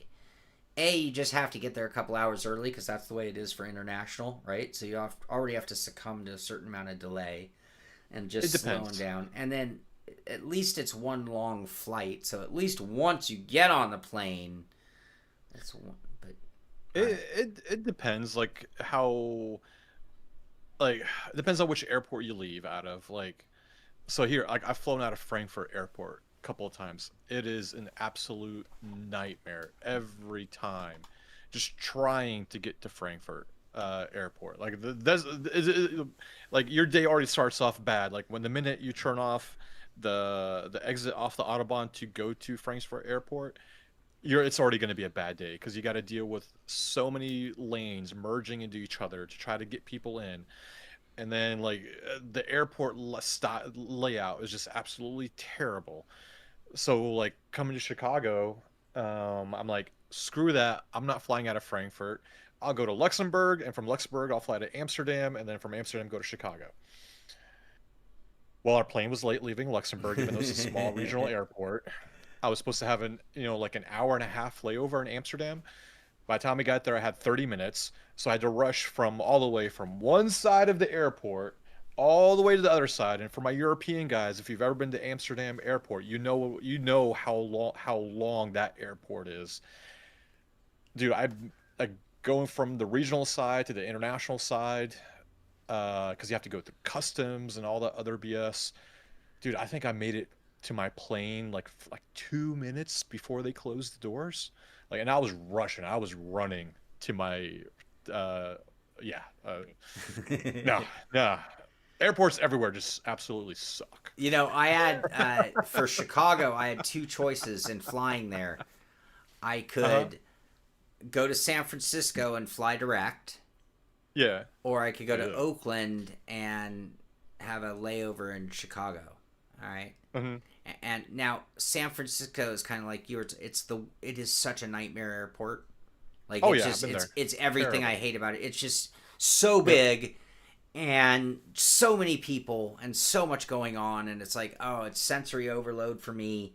I can't be around that many people. I don't like waiting in lines for food or finding a spot to sit in peace, right? These things drive me nuts. So anyway, so I was like, oh, I'll do Oakland, big deal. I'll do a layover. And Oakland's really easy. It's a great airport. Really a pain in the ass to get to, but so is San Francisco. Actually, San Francisco's impossible to get to. But anyway, but then I got stuck with like second flight problems. So it was like, my trips each time was extended by 4.5 hours because of transfer. So it was like, wrong call. It would have been easier to tolerate San Francisco. Yeah, and Joa said if I think internationals, not to mention if I go to Europe, unfortunately for me, that is 2 flights. They will fly me to New York and then to Europe, not just straight from here. No, if I'm going to get on a plane, I think I'd like to go to Hawaii. Typical. Yeah, but I don't need to go to Hawaii. I live in California. So... that sucks, Connor, man. That sucks you couldn't make it this year. It's all right, but next year is Frankfurt. It should be a lot easier to get. Should be a lot easier to get to the expo next year. I'll be there. It's gonna be in Frankfurt City. Are you? I'm gonna be there. Wait, are you? Which one? Frankfurt? Oh no, Frankfurt. No, Chicago. That's more. Yeah, Connor's in the UK. He was trying to make it to the Frankfurt Expo. Ameer's the Dortmund Expo. No, I think I saw this new Honda Gullwing trike. That's fully enclosed and all luxurious, like a Mercedes. I'm like, that's what I'm going to show up to Sim Expo at this year. Trike. Yeah. I couldn't ride a trike. I couldn't drive a trike, or even when you flip it around and call it a crossbow or a boomerang, or what's that one? Crossbow's 4 wheels. Yeah, the crossbow. No, the crossbow's a 3-wheeler. Okay, yeah. Forget that. Yeah. Swim to Hawaii. No, maybe sail to Hawaii. I could do a cruise to Hawaii. No, not cruise. I've done one cruise and it was cool, had fun, and I was like, yeah, not for me. Oh, we did one. I'm already thinking about doing another one. Yeah, we had a lot of fun on it. Yeah. No, I don't like cruising. It was all right. It was fun. I'm glad I did one. Yeah. It was fun. But it's just not. No, I'd rather get on a nice sailboat. Like that would be cool. I'm a little afraid though, honestly. Like sailing the ocean. Why? Because it's the ocean. Yeah. It's deep. And I can't hold my breath that long. I mean that's deep. I mean, you just gotta lay on your back and just float. You're good. In the middle of the ocean? Yeah. I am no less afraid on a giant cruise ship than I am on a sailboat, by the way. The whole concept of things floating is a little... for some reason, my brain grasps airplanes better than it does boats. I don't know why. So, all right. On with the news. We'll never finish. On with the news. Where are we on? ATS2 or ATS? ATS2. ATS. ETS. Right? ATS, ETS. ATS, ETS2. That's... All right. Okay. Anyway, here you've been watching some British Columbia. I don't think I need to tell you more about that. And then they have another preview. They have a lot of just drive stuff. They're doing a Halloween stream and Nordic Horizon. Oh yeah, some Nordic stuff. I need to find time to get back into ETS or ATS. Nordic. I just don't have time, man. Or was it Canada? I think there's some Canada coming. Was it Canada? Canada? I mean, British Columbia. That's Canada. Yeah. Where'd it go? Where did it go? Halloween. They have so much, it's hard to keep track. Wait, was that it? This is their... Can you spot where they are? I can't. Where was I? I'm sorry. Well, you already showed it at the very beginning. You already showed British Columbia. Did I? Yeah. Did I? You did while we were talking about cruises and travel and all that. It was. Oh, yeah. Man. Thank you. Thank you. I'm afraid. Okay, wait. Okay, so my fear of boats is probably somewhat irrational. You guys want to hear the most irrational thing of all time? I am more afraid of lakes than I am ocean. Are you afraid? You're afraid of the Loch Ness monster? I don't know. No, I'm not afraid of Nelly, but I am. Nessie. But I am afraid of things that don't exist in the lake. Okay. And I have You're more afraid of fear things that don't exist. I have more fear of things that don't exist in the lake Okay. than I do of things that I know for sure exist in the ocean. Okay. I So you're can't afraid of explain that. it. Okay. Maybe it's from So you're afraid being. I've grown up on the beach, so I have like no fear of the ocean other than deep water, right? Like, but no. But every time I get in a lake, I am like, you should see me if walking into a lake from the shore will not happen. I don't do that. I don't walk through slime. Okay. That's part one. And then should I be like out on a jet ski and fall? You should see the panic swim I do back to the jet ski in the middle of a lake. But in an ocean, where you're more buoyant, by the way, in an ocean than a lake. Yeah, I know it's kooky. I know it's totally, yeah. A lake, liquor lake trout. I mean, I'm afraid of a should 200-foot-pound catfish. But what would that be doing at the surface? about to say, right? It's a bottom feeder. Yeah, lakes freak me out, man. Anacondas are everywhere. Not in lakes, not in Yeah, states. Like unless you're going to like Colombia or like any of those rainforest places. Come on, man. I can't explain it. Brown trout. Yeah, I don't know. It's just weird. Lakes are freaky. I like ocean. I like ocean. Is it because like the water's like very dark compared to the ocean? Like it gives you that eerie vibe? Well, no, because I grew up in Northern Cal. The water here is really dark. You can't see. That's what I'm through saying. it. Like, yeah, usually like, well, the ocean water is not dark, is it? Well, here it is. Yeah. Okay.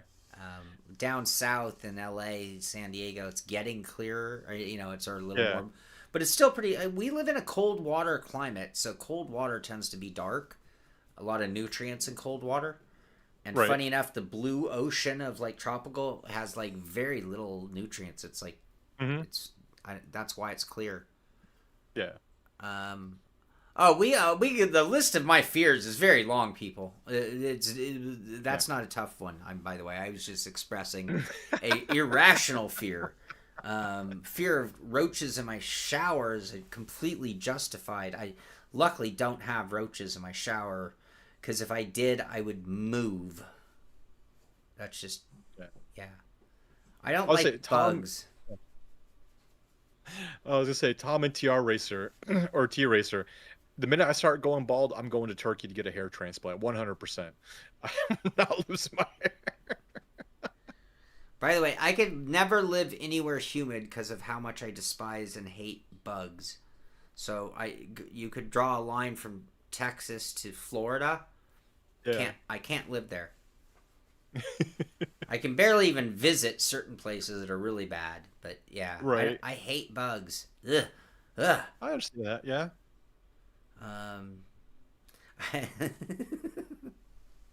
I have info ranging from DDs to saltwater. My brain is huge. Huge. His I've brain is signed huge. I am donating my brain to science when I pass, just so you guys know. It will be put to good use. Okay. Next news. Christian, you're going to Turkey? You have hair. What do you mean? You have hair. All right. Live for Speed. Live for Speed approved some more mods for the shit sim. These just amuse me because of the naming. So this is the ADA, ADA B6. Never seen one of those grills before. The ADA. Should be ABBA. This is the Expedition. That thing looks pretty cool. Kind of funny, a guy in a racing suit and a racing helmet. Right. Got the Formula V6. and the Himalaya 6. Ooh. So, anyway, what is Himalaya? Usually they have a parallel. It's a parallel, but I don't know what car they're trying to. Yeah, I don't know what that is either. All right. That's a Formula car. Yeah, looks like the F2. Now I'm banned from LFS. All right, introducing the Rensport Founders Track. Mm-hmm. Did you hear about this? Maybe. I don't know. Situated on a remote tropical island, the Founders Track is an original creation from the imagination of our 3D design team and marks a major milestone in Rensport's history, coming at launch. And they have the name of all the like donors to the cause going down the straightaway there. Yeah. Yeah. Hey, Max, look out, buddy. Max is like, dude, are you really going to do a 2-hour show? Is that what you're planning? Do we have... I mean, it's cool they got a track. Do they have triple screen support yet? Are we really at an hour and 48? I'm asking for a friend. We have. We spent an hour talking Simpit news. Oh, all right. I got to wrap this up. This is crazy. All right. I was looking at the dog like, come on, dude. Like I told you, you got an outing. Hey, stop it. Hi. Hi, buddy. Aw, hi, buddy. What's up, Maxwell? What's up, buddy? Oh, you're chewing. Oh, that's right. I got to go get... He's getting a bath today. Oh. He needs a bath. He's got fleas. I can't get rid of his fleas. All right. So anyway, the Founders Track for Rensport is coming with release, and the game's coming out next month. So next month is like the big release date. Game release month. Like mid-month next month. So they go green. They go active. They go official. Yeah. Right? Yep. Supposedly. They still haven't. It was 22 hours ago. We've been on the air for 2 hours. Seems like it should be. iRacing Arcade are kind of doing some braggadocious. They're saying that their demo ranked 28th out of 2,500 plus games on Steam. At the Next Fest, 64,569 downloads, 7,500 daily active users, 43,000 wish lists. So, iRacing Arcade. I played it. It was a fun little arcade game to play. Yeah. Yeah, it was a little fun thing. You could only do the Porsche at Scuba. Right. It was a fun little game. It wasn't bad. Okay. I didn't last week. Did you show the podium pedals? I did. Okay. Yeah, last week I went through all of the most important Sim Expo related news. Okay, But that's right. we could talk about these again because like these things are, to me, they look awesome. They look cool. I like the little forged stamp in the forged pedal. Yeah. 200 kilogram load cell. Mm-hmm. Take that, rig. If you have a rig of yesteryear. No, I like the fact that they could do a GT style pedals, or you could go with the F1 style. Yeah. With the cupped heel plate and everything. Yeah. I want to set. Really I want to nice. set a heel plate for the one style. Yeah. Yeah. Can't remember. Oh, that was the other thing. Getting back to the track racer, I reviewed this rig. Reviewed the original, and then the Pro, and then the Pro V2. The Pro version, I tested with the 100 kilogram load cell pedal, I believe. Mm-hmm. And there's a bit of flex, but not atrocious. Like almost. So they beefed up the plate. Right. But then this time I threw a 200 kilogram load cell at it, and it's like their advancement only kept up with the advancement of where we're at with gear. Didn't exceed it. Funny enough, so it's almost like the identical amount. So yeah. Moza, the R21 and R25 are out now. You can see my review. Yeah. Cube controls. They mentioned this about the Astra, and this is something. Even though the Husingveld 1 had a display on it, you could turn the display off because they're thinking that, hey, VR people, being that it was a battery powered wireless wheel, not having a display like quadrupled the life of the battery. Right. Anyway, but one of the other things that I liked is they had what do you call the little bump that's on the F and the J of your keyboard? The alignment marks. Yeah, it's kind of like to let your fingers know where your hands are. Yeah, so your index fingers should live at the J and the F, right? Yep. And so it makes it really easy if you're, not looking down to find them. The Husingveld one wheel has a alignment mark right between the quadrant of buttons, so that if you're just moving your hand, you find that button and you know exactly where the 4 buttons around it are once you have your finger on that little nub. Just like if I put my finger here, I instantly know the G is just next to the F, right? Anyway, the Cube Controls Astra has got some of that built into it as well. So they're talking about it being a great VR wheel. In VR, you don't look, you feel. The Cube Controls Astra is built for instinct. Takes the micro edges on the front plate. That's why we covered both. Anyway, that's cool. I think we're going to see more and more of that kind of stuff too. Yeah. Let's say the Cube Controls. Yeah, Skeets, the Cube Controls, that one's not that expensive. I think what Shaun was, they said it was going to be like $399. I think there's two models, $399 and $499, I thought.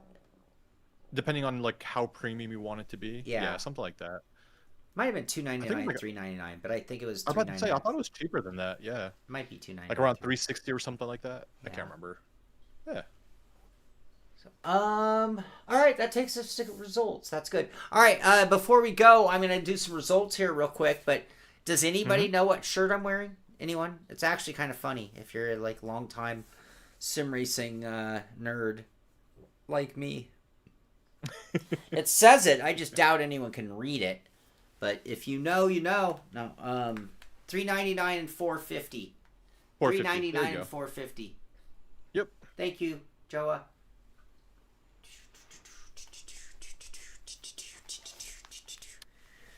All right. I don't think anybody knows. What? Nobody knows. Nobody knows. Nobody knows. Nobody knows the trouble I'm in. This is one of the shirts that the employees at Silicon Motor Speedway wore. Ah. So, anyway. I thought it was a cool Halloween costume. Al Unser Racing. Nope. It's a uniform from Silicon Motor Speedway. Which that was long before I started doing any shows of any kind. And it was the kind of place that I went to once. Okay. It was so expensive. It was outrageously expensive. And then you go in and nowhere on it does it say that they're running NASCAR 2003. But they are 100% using NASCAR 2003. And so I went and paid a fortune to sit in their little rickety. They had like little mini motion sims. So it was like, right. It was better than like the old coin op at the supermarket, right? But it was like a little tiny like NASCAR, like maybe 1/3 size. And you'd get in the door and you'd get in and it was cool. And they had like a second screen in there with like your standings, and it had a big projection type monitor, I believe, that looked out, and it had motion, and it was really cool for sure. But it was super duper expensive at the time. So we went once and never went again because it was like, wait, they're just running NASCAR 2003. That's what I run at home. I don't need to be here. So anyway, Silicon Motor Speedway back in the day. That was probably I bet they went out of business at least 20 years ago. Maybe. So, all right. This is the Simpit Rally. So, I named my stream Round 8 Estonia, which I think is what we did last week. And it was Round 9 Chile. And I wish it had been a redo of Estonia because I actually really enjoyed Estonia. I really hated Chile, which is ironic because I just made Chile. But yeah, anyway, the Chile Rally, and there was some time zone confusion, so I know like PS4 didn't get his final run in. I tried so hard to run, but between being behind on things and just being dead tired, I only did 5 stages, and then I was going to come back to it. But after I ate food, there was not much more going on. Sorry. That's the way it played out. And then this morning it was over. I thought there was enough time for me to get a run in if I woke up early, but apparently not. So No. Anyway, all right. Quadzilla winning the event with a 1:04, 1 hour 4 minute. It was a long rally. 1 hour 4 minute total time. Hawk Solo finishing in second. 1 minute and 3 seconds back with a 1:05, and Max Power with a 1:05.29 coming in third place. I Know Whack and David S. Ran out our top 5, and 6 through 10 are Jeff, SMKU, Frank Patcham, Alesh Mom, Caractacus, and Dirge. Great job. Christian got a point. And looking to the rest of the grid of finishers was May Racer, SVT, WRC, Karaoke, Blokey, Spatial Dragon, and Sporko Mick. 15 finishers, and I know for a fact that at least me and Callum ran 5 of the 6 stages, so that would have taken us to 17. I think there were 20 at the beginning, and it was definitely the kind of rally that you could DNF.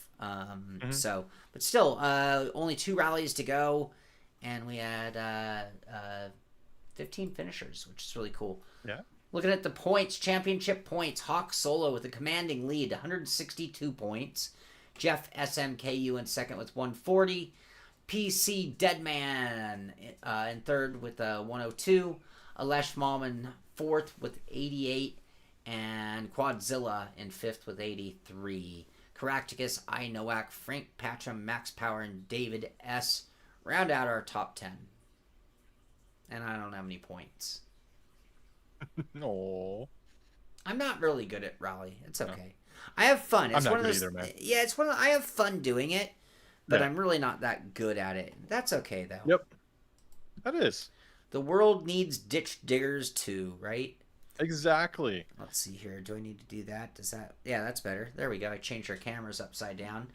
In the Simpit rally in the Simpit Road Racing League, we were at Circuit of the Americas, and it was Gabriel Tornetta winning the event. Mm-hmm. Joa in second place with the Simtrek sponsored 31 car. Joe Antonio in second, and Amir Assad in third. Good job, everybody. Yeah. Good job. Good job. Hi, Greg. I had some issues. Bye, but Greg. We persevered. And with that, here are the overall results. Like I said, Gabriel Tornetta winning the race. Joe Antonio in second. Amir Assad in third. Johnny Alford in fourth. I finished in fifth, ahead of my nemesis, James Dowling. Andrew Slissons in seventh. Brandon Carl, Ola Sarnquist, Ken Estep, Ken Nickel, and Joseph Spacek are our finishers. And with that, the overall points look like this. It is tight at the very top. Joe Antonio, 131 points. Oldest Pudiclis in second with 130 points. Amir's in third with 122. And then we're looking at Andrew Slisson, Sam Hinchy, Johnny Alford, James Dowling, Kenneth Nickel, Ola Sarnquist, and I'm in 10th place somehow. I don't know how that's possible. Right? Um, Well, because we have drop weeks, that's why. Oh, that's It's right. Yeah. If I did one... I know. I need to up my game for this week. I really need to up my game this week. Joa has no points in the rally. Joa, you haven't run. Yeah. And we're equal.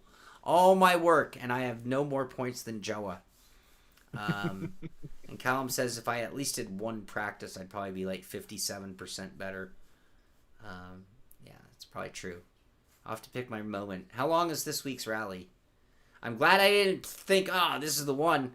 Let me do the 1 hour rally practice. So, I think that's it. Yeah, this weekend we're going to be at Watkins Glen. Watkins One of my Glen. favorite tracks. Yeah, Yeah. I like Watkins Glen. I've turned some Me too. laps in this rig. Okay. So I know what it feels like. I know what it drives like. But I've been on the Moza R25 with the Conspit pedals in this new GT positioned next level racing track racer hybrid. And so I was pretty comfortable, but I still was driving at a funny field of view because I was filming. You know, because when I'm filming, I have to pull the rig back so you can see what I'm filming. Right. So it's like my field of view, or at least, field of view on the monitor is fine. My position is terrible. Yeah. So I'll have to kind of retime things when I move over to that rig tonight. But yeah, today I have today off. I'm not doing any more work today. I'm going to finish this show, and then I'm going to take the dog out for a walk. I'm going to go to the dog store and buy him some flea stuff, some of those drops and a flea collar, and then I'm going to come home and give the dog a bath, and then I'm going to eat some lunch. I'm going to take a big fat nap, and then I'm going to get up and I'm going to do some practice for Watkins Glen. That's that. Oh, and then I'm going to watch the Dodger game in the background. I'll have the Dodger game in the background, Watkins Glen, and that's my whole plan. So, yeah. That's me. Yeah, I mean, for skis, I mean, for our leagues, I generally run them based off of the official series, just to make sure people have, they can go into practice sessions, not have to pay for anything to make lobbies and whatnot. Just to make it easier, we just use the same as the official series. It also means that if you're feeling good or feeling saucy, you can take your practice skills for our road league and turn them into points in iRacing. Yeah. Or use iRacing races as a race level practice for our Sunday race. So. Yep. Joe, I am honestly torn on this one. I am a Dodger fan. Having grown up and lived in Los Angeles a lot of my life, I'm obviously a Dodger fan. But I can't tell you that I'm not secretly okay with the Blue Jays winning. but Shohei Ohtani's gotten everything to still make him the best baseball player in the history of baseball. So I don't think whether they win this series or not really affects that. I honestly think this, and I'm probably going to get hate. I think Ohtani is better than anybody you could ever name. You could throw Babe Ruth at me. I know with the whole Ayrton Senna, people are oh, you can't even say such. Ohtani is the greatest baseball player to have ever played the game. That's my opinion. I know more about baseball than I do electric motors. Not necessarily every player in the league, but no, I'm a baseball guy. I like baseball. So, all right, yeah, that's my plan. Ameer, any other thoughts? No, I gotta work. I'm gonna work on my video. I should have it out Monday. Monday, yeah. So I'm gonna be going to my first foray of ultimate immersion. So I'm gonna leave it at that as a teaser. So I love it. Ultimate immersion. And then I've got a couple of boxes I need to start opening up so we can start working on reviews. I know I'm so excited. I've got this is my favorite thing that I can't wait to open up. Yeah. Oh. Yeah. What's that? We'll see. It's something that you got to carry around a little bit at the Sim Gaming Expo. I thought there was gonna be one here. There is supposed to be, but that's the one that I bought for me. Funny how that works out. I know. I'll reach out to them, see hey, bro, where's Sean's? Yeah. Funny how money walks and bullshit talks, right? I know, right? All right. That's going to do it for this one. I'm all tapped out. We've had a good show, had a lot of fun, had a lot of good conversation. I want to thank everybody out there for your input and being here for part of the show. Get out there, do some sim racing. Be safe if you're taking your kiddos out there for Halloween. Have a lot of fun, but be safe out there. Double, triple check them candies and all that stuff. And have fun. That's the most important thing. Get out there, do some sim racing. This is the Simpit. I'm Sean Cole. That's Ameer Assad. And we will see you on the track. Bye-bye, everybody. Later, guys.